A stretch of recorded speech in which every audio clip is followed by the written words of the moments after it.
Yeah, me too. Me too. Yeah.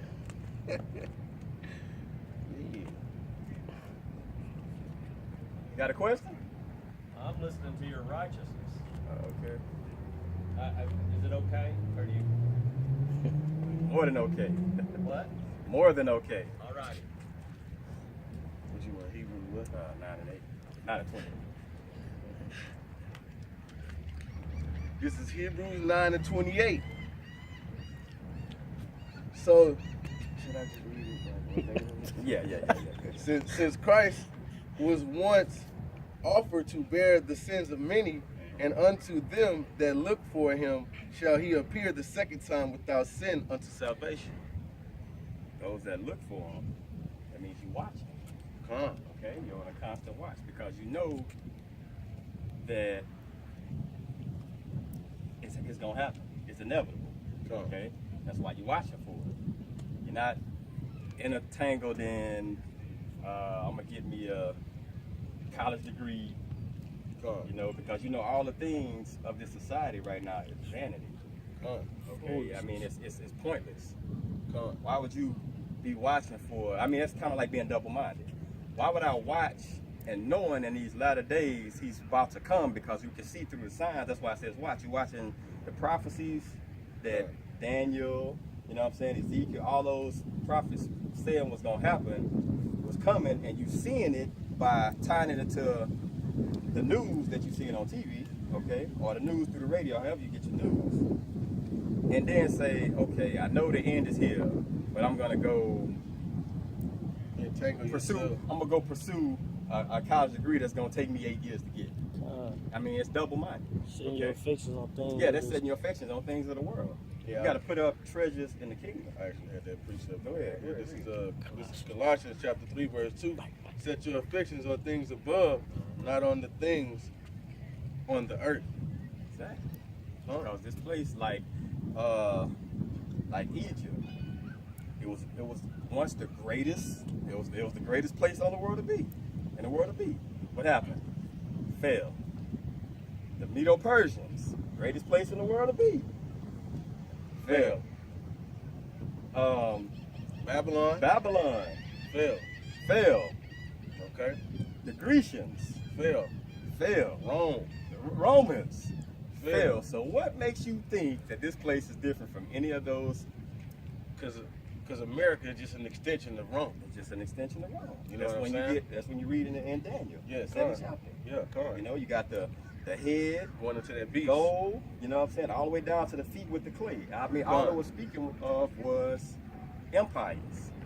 And every last empire fell, and America will fall too. It's no different. It's the same thing. Because basically what's gonna happen is just like it happened in Egypt. The dollar gonna crash. Yeah. You know, the money system. And you see that, like, because a dollar's worth what?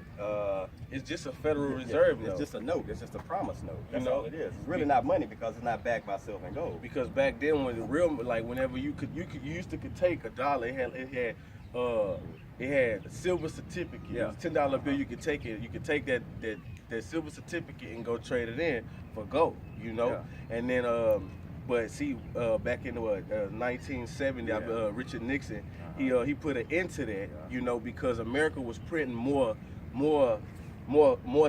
dollars than they had gold, and then what the first country that asked for that back was France. I mean, that's when they wanted their money back, but they cut that off. Richard Nixon had cut that off, and that's why the dollar ain't worth nothing, because they just printing money out of thin air, and that's what's gonna cause that hyperinflation, and then that's how the dollar gonna crash. And and what they gonna bring out, what's gonna be the new currency, is that chip, which is the mark of the beast, which is the RFID chip. Yeah, Revelation 16:13. Okay. Or the 13. 13. It's 13, 16. And it's because America's in too much debt right now. They in what, $19 trillion. More than that. Well, more than that. More than that, and you can't. They can't pay that back. You know what I'm saying? And that's why Trump is signing all these orders. He's making it look good. He's making it look real good. Okay, he's making it look real good. We're gonna sign in all these things. Is gonna take away all this money to try to clear some of that debt up. But in doing that, in the same time, you got to understand, you're going to step on a lot of feet. And it's gonna be to basically the masses of the people, and that's when you're gonna get major uproars For the people. major uproars, because that 1%, that number is small compared to the other 99% that really don't have nothing in the society. Okay, and that's where you're gonna get people coming up against the government, and it's all spoken of in the scripture. And I was just gonna say that everything we saying is in the scripture. In the scripture. You know what I'm saying? Okay? So the people gonna rise up, coming up against the government, and then you're gonna have martial law. And that's what's coming. Martial law. And it was said that when Obama was in office, he had brought, I think it was 396,000 foreign troops, and they dress in everyday clothes, everyday civilians, just until they get that cue. Gurga what is UN soldiers. Yeah, the UN soldiers, and I think it's called Gurga troops, I think it's called. Yeah, I believe that's what Yeah, it is. yeah, I'm talking about, it's like, and all the evil America done to these other countries, It's gonna reward them over. just think about how they feeling in their minds. Okay, we get some payback now. So they gonna be here doing the same thing. That's why it says your women gonna be ravaged. Yeah. You know, Kids shall fall by the sword. kids gonna fall by the sword. They not gonna pity nobody of the young or the old. Okay. And to bring it out, I lost my train of thought. Look, it's gonna be destruction. You know what I'm saying? Thus said the Lord. You know, because of with these foreign troops. Oh yeah, that's what I was gonna say. They're not gonna use American troops because they families. You know what I'm saying? They're not gonna use American troops. That's why they got to use foreign soldiers. And then on top of that, they just said that they're about to send some more troops into Syria. So if all the troops are in other countries, you know what I'm saying? What is going to be here? It's going to be open game. You're going to basically see the purge in America. And that's basically what you're going to see. It's all in the scriptures. It's all in the scriptures. Yeah, we're not just babbling. You know, because I ain't babbling. You know, I bring martial law out right here. This is Ezekiel chapter 23, and I'm gonna start at 23. And the Babylonians and all the Chaldeans and the Pekad and the Shoad and the Koah and all the Assyrians with them, all them desirable young men, captains and rulers, great lords and renowned, all of them riding upon horses, and they will come against thee with chariots, wagons, and wheels, and with their assembly of people, which shall set against thee buckler and shield. Now see, to the common mind, when you go into those words, because when it was translated from Hebrew, Latin, Greek, you got to get the origin of the words. Now, when you see chariots, that's just an instrument or vehicle. Yeah. See, back in those times, chariots, you had those men that used to ride on them chariots. Hey, they was built for war. Yeah. You know what I'm saying? If you ever watched that movie, I think it's called Ben-Hur. Yeah. That's the movie I'm talking about. Then you watch that movie, they was riding them horses, you know what I'm saying? You know, they had their instruments of war, their swords and whatnot, but that's what the scripture's speaking of. Today's chariots would be the MRAPs. It'd be an MRAP, tanks, jets, fighter jets. Yeah. You know what I'm saying? Like the Black Hawk helicopter, those are chariots now.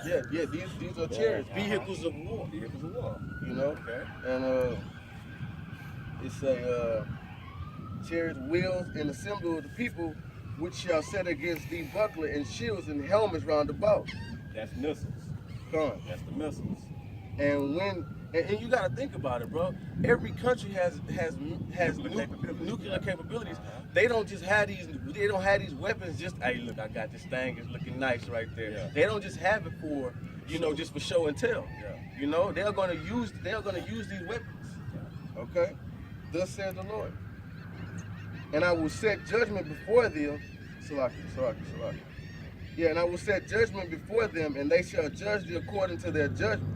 And I will set my jealousy against thee, and they shall deal furiously with thee, and they shall take away thy nose and thine ears, and thy remnant shall fall by the sword. And they shall take thy son, martial law here, they shall take thy son, thy daughter, and thy residue shall be divided by the fowler.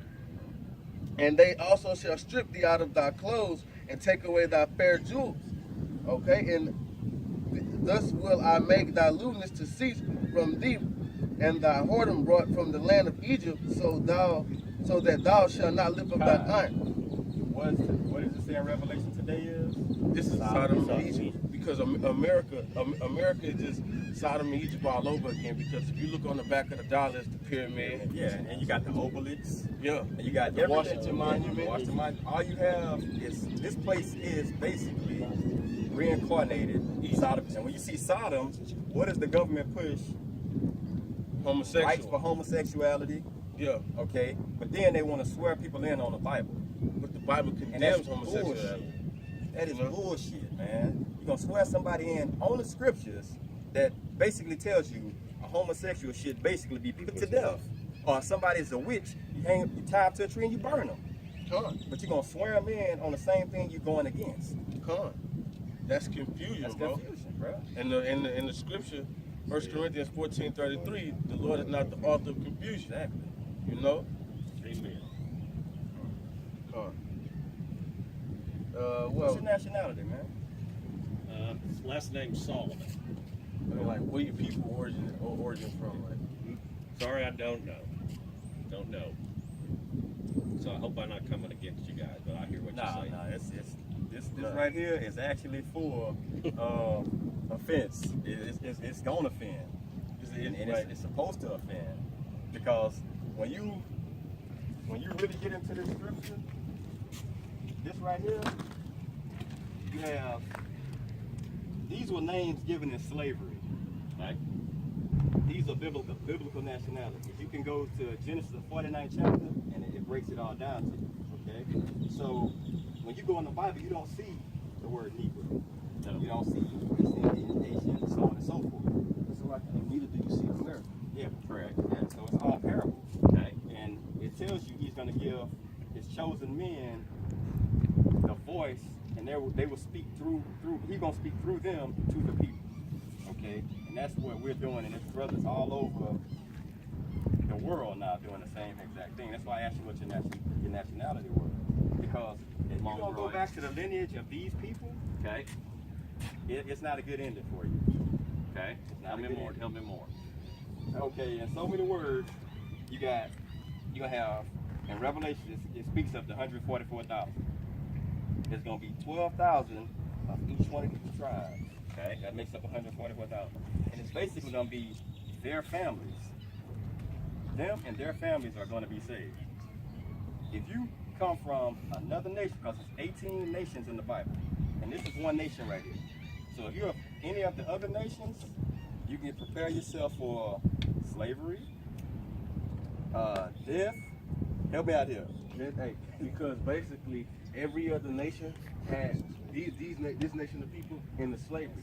And when you read 1 Thessalonians chapter 1 verse 6, it tell you that recompense, this paraphrasing the scripture, it is a good thing to the Most High to recompense them that trouble you.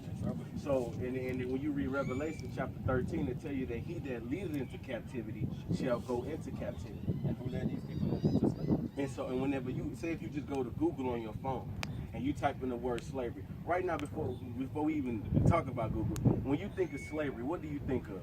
Egypt. Okay, and what else do you think of today? What would you think of if you think of the word slavery? You're not gonna offend us at all. We understand. Black? Yeah, like coming over on slave ships. Yes. Do you know that's in the Bible? You know that Moses gave the children of Israel, when they marched out of Egypt, he gave them 613 laws to follow. And he told them, matter of fact, let's get it. He told them, if you don't follow these laws, you're going to go back into slavery, but this time when you go, you're going to go on slave ships. Okay. Oh, really? Yeah, all right. This says slave ships? It says slave ships. Slave ship. Okay. This is in the Bible. This is Deuteronomy chapter 15. Read 1 and 1, just so we can get an understanding of who he's speaking to. Okay. This is Deuteronomy chapter 1, verse 1. Okay. These be the words which Moses spake unto all Israel. On the side of... Okay, hold on. So now we have an identity of who he's speaking to. Okay, Israel. The Israelites. To rule with Elohim. Okay. Yeah, the Israelites. Okay, so he's speaking to them, and that's not everybody else in the world. Because if I'm in a room and I'm speaking to my class, it has nothing to do with the class that's next to me. So he had the Group 12 of tribes. people. Yeah, 12 people. yeah, he had the Okay. 12 tribes right 12 here. tribes. And he's telling them. Reuben, Simeon. Yeah, exactly. He had all those people right there, and he's telling them. These the words that I'm giving to you, okay? And keep in mind, this is when he was speaking, when he went go get them from Egypt. Yeah, when he